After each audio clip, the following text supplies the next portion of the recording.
Our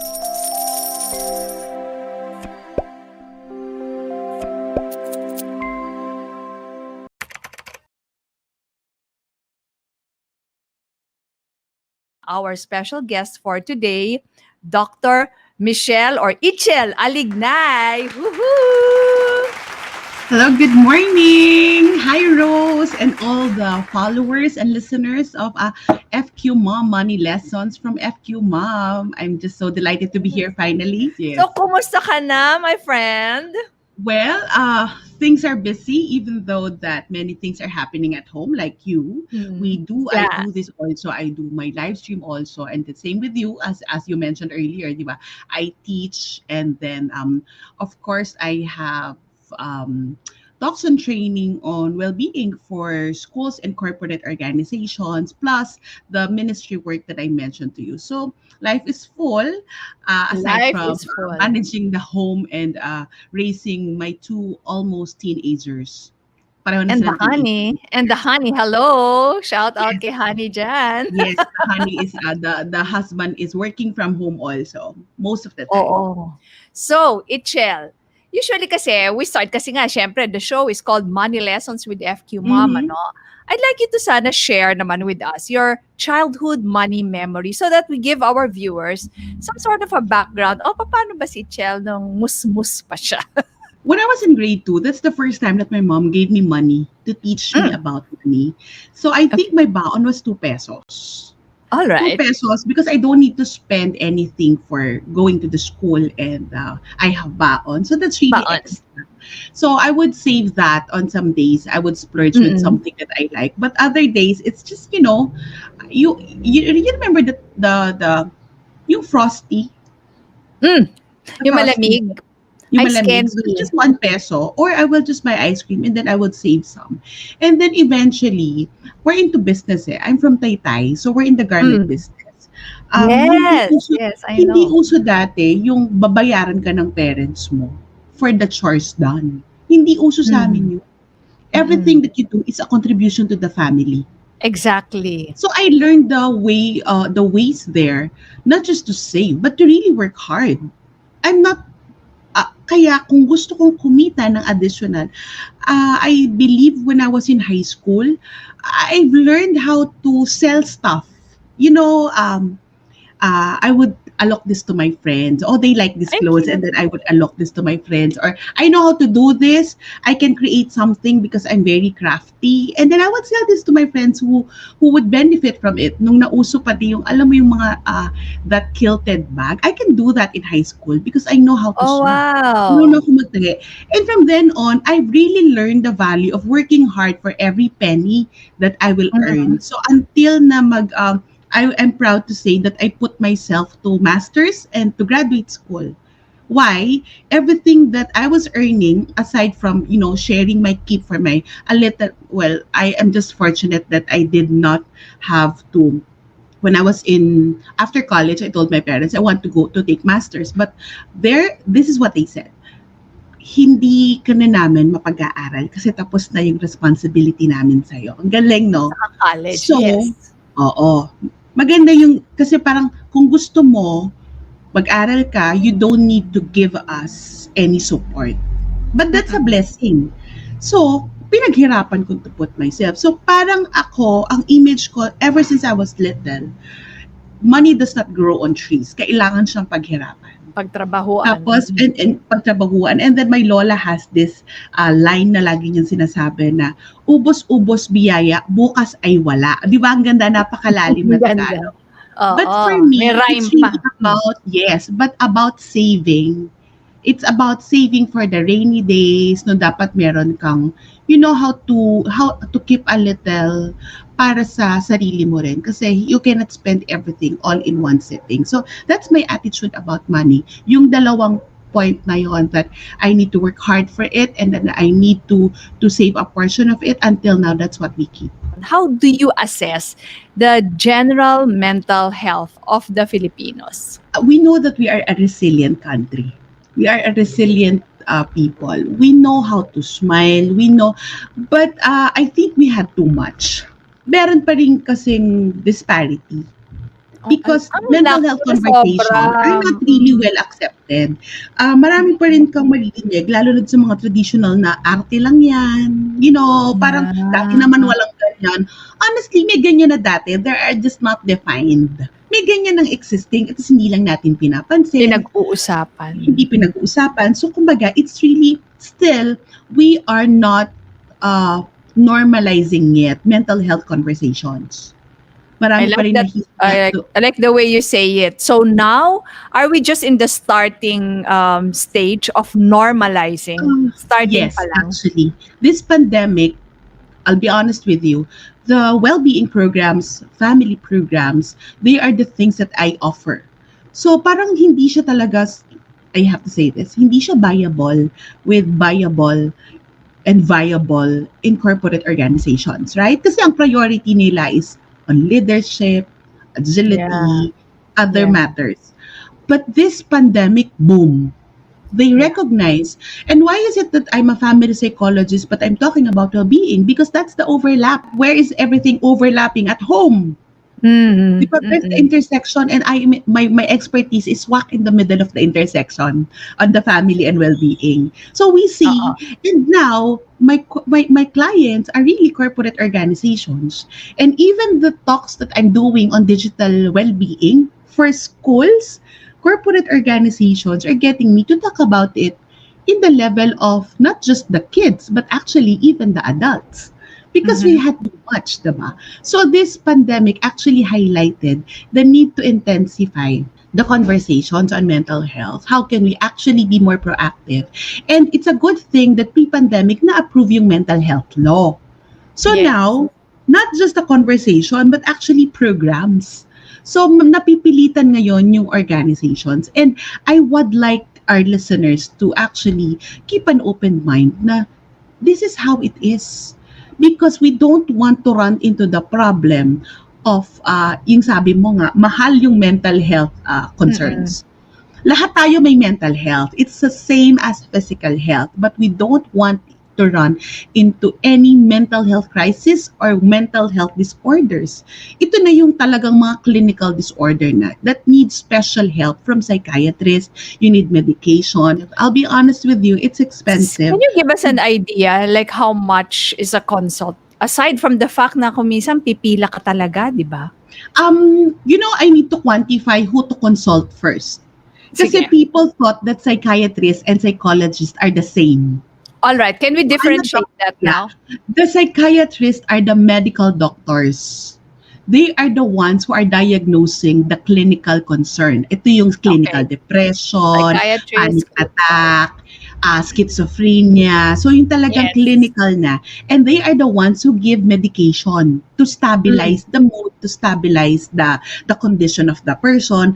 Ito talagang yung mga extreme, hindi na kaya ng normal intervention.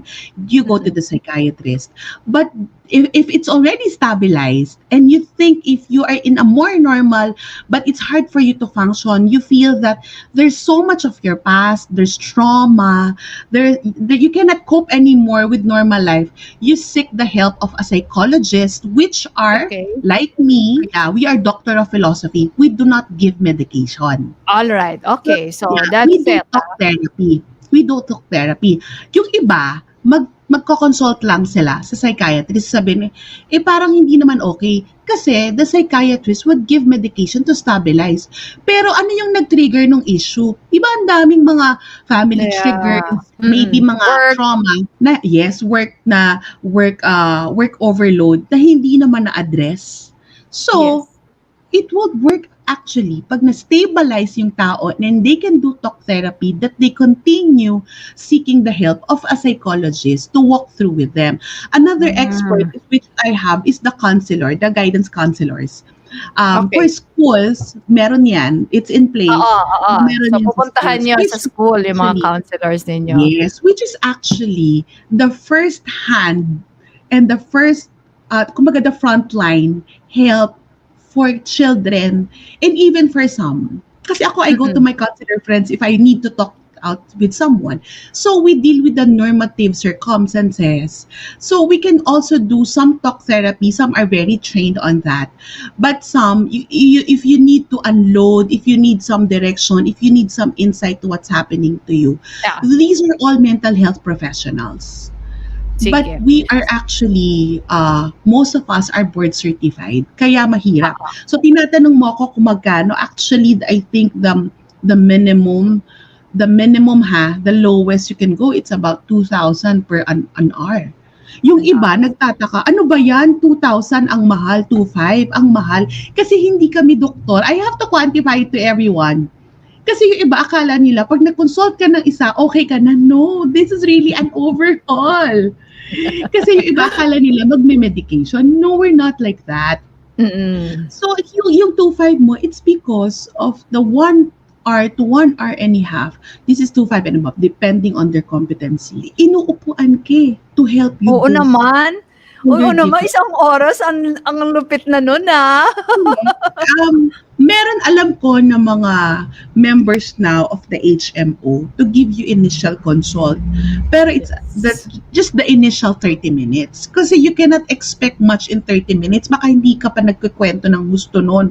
Hindi pa Hindi ka pa na-align. nagwa-warm up. Yeah. You know, yung mga nanonood dyan who are now eager to learn Mm. something from this conversation, ano ba dapat what should we watch out for? Like for example, let's start with the family. Mm. Di ba kasi syempre, how are you? Fine. Okay lang. Di ba ganyan, Yeah. ano? So, bigyan mo nga kami ng mga simptomas na, uy, teka, sandali, kailangan upuan mo na yung anak mo or hindi na yan po pwedeng, kinumusta ko naman, sabi niya, okay lang ah. Paano ba yun, Ichel? Yeah. I think the continuous conversation really matters, especially with the parents of kids. Don't settle for okay lang answers. You have to observe and you have to get to know your kids. For example, no, some parents are saying that okay lang, wala naman nagiging problema kasi hindi naman lumalabas ng kwarto, ayaw rin lumabas ng bahay. So if you feel that your kids are no longer doing the activities that they normally do, that all they do now is just stay in their room, eat in their room, yung iba napupuyat, and then sleep the whole morning. That's the reality now. Don't you think that there's something wrong kung ayaw na mag-interact? Iba yung they want social distancing but ayaw na mag-interact even online. Or everything that they're being consumed about is just their online games and whatever they're watching. You have to watch out. You have to watch out na wala ngang problema kasi hindi lumalabas ng kwarto or hindi nagsasalita. Some parents, we have a tendency kasi to assume that the kids are okay kasi ayaw magkwento. So our kids will not automatically go to us, especially if that kind of relationship is not established. Ayun, I like that. I so believe in that, yeah. Parents So, cannot expect their children to confide in them their problems kung hindi sila close. yes, Diba? sabihin ng Totoo yan. parents na parang, hindi naman nagsabi eh. Well, baka naman takot sa'yo. Honestly, I've heard a lot of that from teenagers na, nakakatakot eh. Ang daming comment. Pag nalaman ni mommy, it's gonna be like this. So, you would be very angry if they learn that. So, you have to realize that your kids, you need to get to know them. They would not automatically go to you because you're an adult. But since you know better, because we are adults and we've been through what they've been through, we will be the ones to adjust to get to know them. It's not 100% foolproof that our kids will open up. Totoo yan. Yes. But Yes. we have to be part of their lives. Huwag niyong pabayaan. Na maging ano kayo, no? Na parang kung nagpa-part. Yes. So, anong masasabi mo? Alam mo, ito usong-uso. Yung mga ibang friends ko sinasabi, ayaw akong pa-follow ng anak ko sa Instagram account niya. Hindi, ayaw niya akong maging friend sa Facebook. Yung mga ganon. Anong masasabi mo doon? Okay lang. Well, it's actually the self-esteem of the parents and the ego that's hurt. Okay. But why? But why is that? Developmentally, let's look at the developmental stage of adolescents. They are trying to find their identity. They are trying to move away from the nest. The nest is the Okay. home in the family. They're Uh-huh. building who they are. So they don't want you. You're already there at home. They don't want you intruding in their lives. Some parents become the stalker of their kids online kasi sa bahay hindi nagkikwento, 'di ba? 'Di ba? Hindi nagkikwento sa bahay. So they stalk Mm. their kids online o kaya naman minsan, sorry, makikichismis pa dun sa kapatid na anong pinost ng kapatid mo. But that's the main point. You have to get to know your child at home so that you don't need to stalk with what's happening with their lives online. Pero pag yung social media, that's their way of expressing themselves without our prying eyes, 'di ba? Ako kasi, buti na lang, hindi naman ako binabawalan.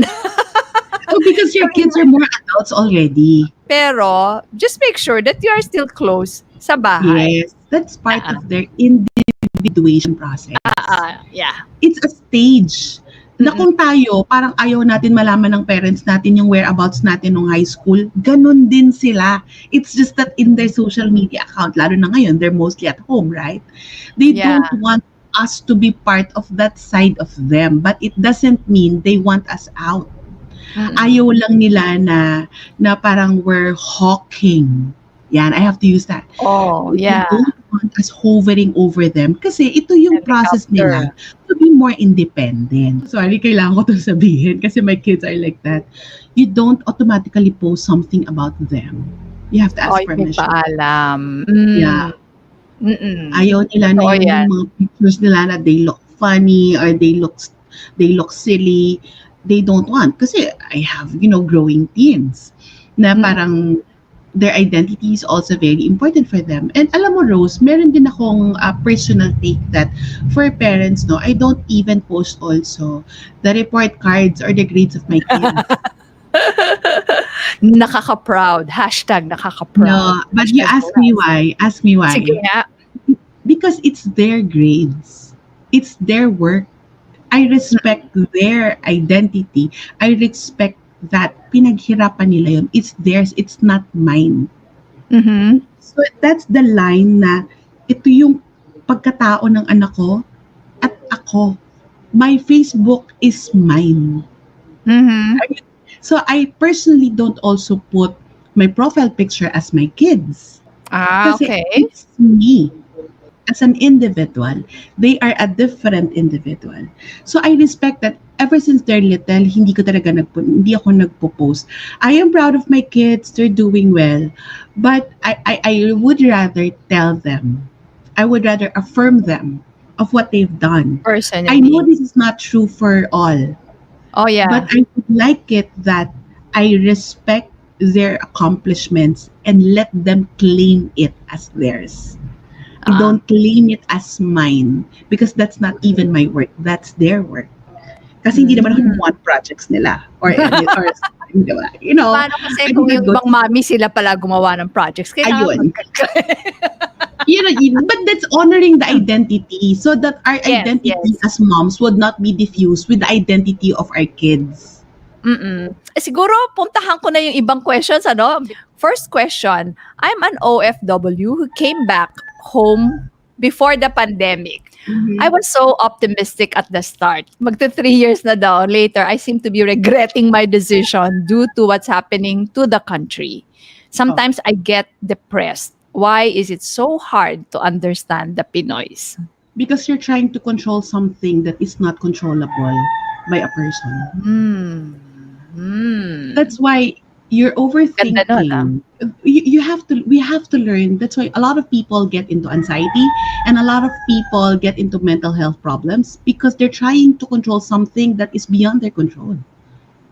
I Kasi love that. it's Say, really, can you say that again? Anxiety is caused by us anxiety is caused wanting by to control. us wanting to control what is beyond our control. Yes. Diba? Ganda. And many also get depressed because what we focus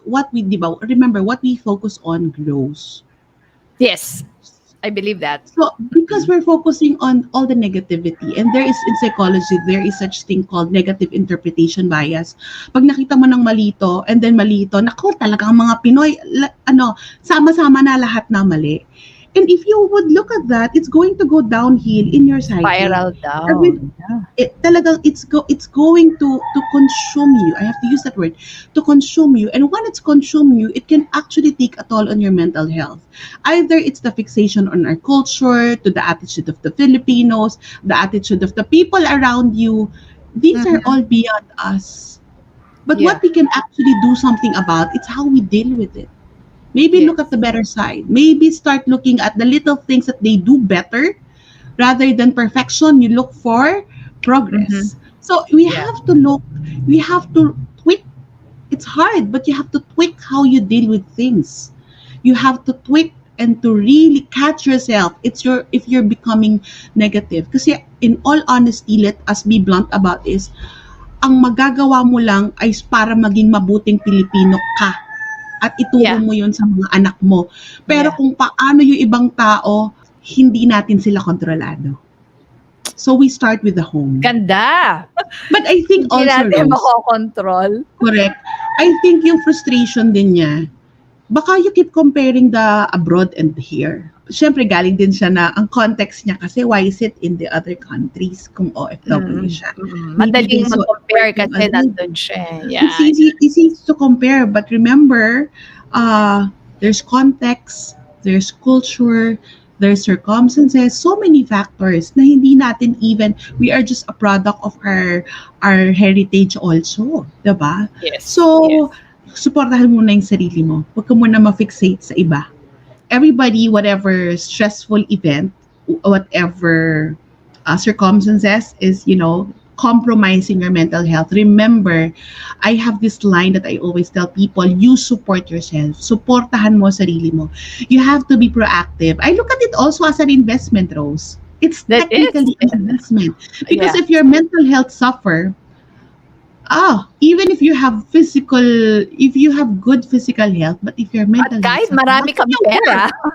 Tama Kahit yun. marami kang pera, hindi mo rin yan ma-enjoy. At hindi yan gagaling Oo. automatic in one take of a pill. Hindi yan Mm. ganyan. Hindi yan ganyan. It's really an overhaul. An Mm. overhaul. Kasi kasama na nandyan yung physiology. Your physiology, your psychology, and even your physical body is also at risk Yes. with mental health concerns. Okay. Next question. I used to believe that gratitude and depression are like oil and water that cannot go together. How Mhm. come these past few days I seem to feel depressed despite counting my blessings? Oh. It's okay. It's a very good recognition. Whoever Mm. is asking, I honor you that you recognize that yes, I am maybe you are not in the clinical depression because pag nandun ka na sa deep end of depression, if it's already a really clinical issue, meaning kailangan mo na mag-medicate, you can no longer see the things that you are grateful for. Maybe you are at the point that you are just feeling depressed. Okay. Oy, gusto ko i-ano mo 'yan, Yeah. i-expound mo 'yan kasi we use the term depression quite carelessly, 'di ba? Yes, super, Depress super. ako, eh, malungkot ka lang pala. Okay, let's Nalungkot hear it. ka lang. So, it's important for us to increase our emotional vocabulary also. Hindi tayo sanay dyan. So, maybe you can identify, is it really depressed or feeling that, what I'm saying, the clinical depression is really, hindi, this is really in the deep end. The deep Oo. end of the tunnel. You've hit rock bottom. You cannot move on. You cannot work. All aspects of your life is affected. People with this, some would not even go out of their rooms. Some forget to eat. Some forget to do their basic hygiene duties. Yun talaga siya. Literally, they seem very sick. So they cannot see anymore what's happening. They cannot see the good things in their lives. So these are the cases who needs really the help of psychiatrist. So, Psychiatrist na. pero we have to quantify and you have to check yourself. I like using the term, you have to check in with yourself. Asan ka ba? Baka tama yung sinabi mo, Rose, you're just lonely. Tama, marami sa atin, we use the word depressed too callously. Na wala lang, I'm so depressed today. Because we are depressed because that's a feeling. That's our Okay. state. But maybe we can also use I'm really lonely. I am so Oo. disappointed. I am so discouraged. I feel unmotivated. 'Di ba? Ang ganda. Ay, ang You know, ganda. Just by, sabi mo kanina, just by increasing your emotional vocabulary yes. will already help you. So don't tag yourself as depressed kasi you are still able to count your blessings. So Mhm. definitely you're not down there yet, Yes. no? You're You are not down there yet. lonely, disappointed. And it's very Oh, good that you're recognizing that you are not in a good state, but you can still count your blessing. So check where is it. Baka naman talagang down ka lang. O baka naman you're emotionally exhausted. That's another state. If you see the blessing, it means that you still see the silver lining. So you're not in the deep end. Tama yan, Rose. So yes. you Something have to to be increase. grateful pa rin, ano? And for everyone, if you would like to support your mental health and your kids' mental health this summer, this school year, increase your emotional quotient, increase your emotional vocabulary and awareness. What do? You go to your emojis, get to know the names of the I like emojis. that. So lahat yon may Mm, feeling chart yan eh. So are you confused today? Are you already frustrated? Are you what's that movie? disappointed? Ano yung movie Oh, na yon? yeah, Inside Out. That's the best Inside movie to Out. start increasing your emotional vocabulary. Ganda nun. Inside Out will teach you so much about your emotions. And if emotions are our friends, when we befriend them, alam nyo, yan yung solusyon to a lot of mental health issue. Bakit, Rose? This pandemic, we're so trying to be superwoman. Lalo na yung mga nakikinig sa atin ng Totoo. mga moms. Ayoko makita ng anak ko na I'm weak. Ayoko makita ng anak ko that I'm anxious. But the reality is you're not being kind to yourself Yeah. because you are actually hiding the real emotion. But when you start allowing it to surface, di ba meron line, it's okay not to be okay. Yeah. Yes, because we're part of human living. Oo. Not being okay will help you recognize, so what can I do to help myself? Can Mm. I pray more about this? Can Mm. I talk to other people about what I'm going through? Can I have a hug? You can ask your Yes, family, yes, I can love I have that. a hug? I'm not really feeling well. Sometimes it's hard Mm. to tell yung automatically yung ano yung nararamdaman mo. But I sometimes I would tell my kids na I'm not okay today. I cannot name it yet, but move away. Kung Oo. ayaw yung masaktan. Heads up. Yan ang heads up na Lalo na importante. yung for, there's so much in our heads as moms. So I have this line, it's okay not to feel okay, but you do not get stuck not Stay being there. okay. Mm. Don't hide. Other people naman, they hide beyond their depression. Ito yung naalala ko from Father Orbos. Lahat Hmm. tayo may pinagdadaanan, wag Yes. lang tayong tumambay. Yes. Similar Wag to what you said. tambayan ang pinagdadaanan. Okay lang Oo, yun. di ba? Yeah, yun I yung like that. you have to wag mong tambayan, pero that's my line that you have to sit in with your emotion. So, there are Yes. days that you sip your tea or your coffee slowly, and then what could have you reflect about this. If you would learn this skill so well, promise this is a very proactive way to take care of your mental health. Sit down with your emotion. Teka lang, bakit ba ang dami kong emosyon? Ano to? If you can write it down, write it down. Nagagalit Exactly. ba ako? Naiinis ba ako? Frustrated Yes. ba ako? O pagod lang talaga ako? Oo. Or feeling ko, walang pumansin sa effort ko today. Ang dami kong ginawa. That's true. Because Oo. we feel embarrassed to admit our Mm. inner needs. But there's a term for that. That is actually self-kindness. You're trying to be fair to yourself because nobody would do it. Huwag ka mag-intay na gawin ng pamilya mo sa'yo or ng ibang tao to be kind to you. Be kind to yourself first. First. That's Tama. what I'm passionate about. Diba? Alam- We are actually moralizing ourselves already. Mm. But Una, dapat validate muna, di ba? Validate yes, you have to be muna. aware, and then you have to listen to yourself, and then you validate na, okay, alam ko you're not heard, alam ko you're so disappointed. Sit down with it for a while, and then after that, and then you start counting your blessing. Kasi hindi mo, pag kapag nandun ka talaga sa state that you're down and out, you're at your rock bottom, it's really hard to count your blessings. Hindi Mhm. mo talaga makita yung maganda kasi your emotions are actually sometimes the emotion of irritated, the Oo. emotion of anger, ang nasa ilalim niyan fear of Totoo the yan. future, fear of Mm. loss, What fear of others not will being say. heard. So minsan, kaya hindi mo maintindihan kasi yung basic emotion mo, yung nakikita mo, tinatakpan mo agad. Ayaw mo pakinggan. So the Ganda more nun, yung ah. inner layers of your persona, the more ayaw mong hindi mo makita saan galing. Kaya it's Mhm. always good to ask, where is this emotion coming from? Hindi yan automatic na sasagutin ng sarili mo. Pero it's good to ask, okay? So this is what I'm feeling, but how can this point me to my need or how can I help myself through this? My last message is that our well-being, our mental health starts with us. We can only raise our family well. We can only do our missions in life well. We can only serve the Lord and our family well if we take care of our mental well-being. And we cannot never depend it on anyone. I have this hashtag that I always use, self-care maker, because we are actually our own self-care maker. The Lord made us already, so it's our responsibility to be the best version of ourselves by taking care of ourselves so that it's not selfish. We can give more to the people we love and we can give more to the work we do and to the people we serve. Thank you for having me. Woohoo! Thank you very much. This has been very, very fruitful, fun, at saka napakadaming mga lessons talaga. Maraming salamat po. Thank you very much, Dr. Itchel. This has been Thank you, Rose and Rose. Thank you, Fausto. everyone. Yeah, your FQ mom wishing you all a high FQ. Bye!